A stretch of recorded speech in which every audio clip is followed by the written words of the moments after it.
ఒకసారి క్యాసెట్ చూడు. సో విలువల అభ్యసనం సంఘ ఆమోదిత విలువలు నేర్చుకుని వాటిని పాటిస్తూ భావితలకు అందించడం విలువల అభ్యసనం. కొన్ని నియమ నిబంధనలకు లోబడి నియమాలను పాటిస్తూ వాటిని నేర్చుకోవడమే నియమాల అభ్యసనం. ఏదైనా ఒక విషయము ముఖ్యము అనిపించి దాని పట్ల ధనాత్మక వైఖరిని ఏర్పరచుకుని దాన్ని మనం నేర్చుకోవడమే వైఖరి అభ్యసనం. ఒక విషయాన్ని మరొక విషయంతో జోడించి నేర్చుకునే సంసర్గ అభ్యసనం. అలా కాకుండా యథావిధిగా నేర్చుకుని యథావిధిగా తెలియజేయడమే వాస్తవిక అభ్యసనం. ఏదైనా ఒక పనిని క్రమ పద్ధతిలో ఒకదాని తర్వాత ఒకటి చేస్తూ దాన్ని నేర్చుకోవడమే క్రమయుత అభ్యసనం. అలా కాకుండా నిత్య జీవితంలో వచ్చే సమస్యలను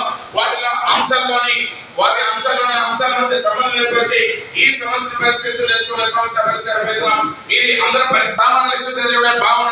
ఇలా భావన నేర్చుకుని నేర్చుకునే భావనాత్మక అభ్యసనం. అలా కాకుండా రెండు అంశాల మధ్య తేడా తెలుసుకున్నా, అనేక అంశాల మధ్య తేడా తెలుసుకున్నా, సమూహంలో భిన్నమైన ఏర్పడి చెప్తే ఇదే విచక్షణ అభ్యసనం. ఇది మానసికంగా ఉపయోగపడుతుంది. అలా కాకుండా పరిసరాలు అనేక ఉద్యమంలో ప్రభావితం ఒక్కొక్క ఉద్యమంలో ఒక్కొక్క అర్థాన్ని ఇస్తూ దాని గురించి తెలుసుకుంటే అదే ప్రత్యక్ష అభ్యసనం. అలా కాకుండా అక్షరాలు, పదాలు, వాక్యాలు, రాగాలు లాంటి శబ్దాలు నేర్చుకుని వాటిని మనం నేర్చుకుంటే అది శాబ్దిక అభ్యసనం. కాళ్ళు చేతులు కళ్ళాలంటూ ఉపయోగించి నేర్చుకునే అభ్యసనమే చరణ అభ్యసనం. 72 minutes fast. Slow fast. ఇది త్వరగా నేను ఏ బ్యాచ్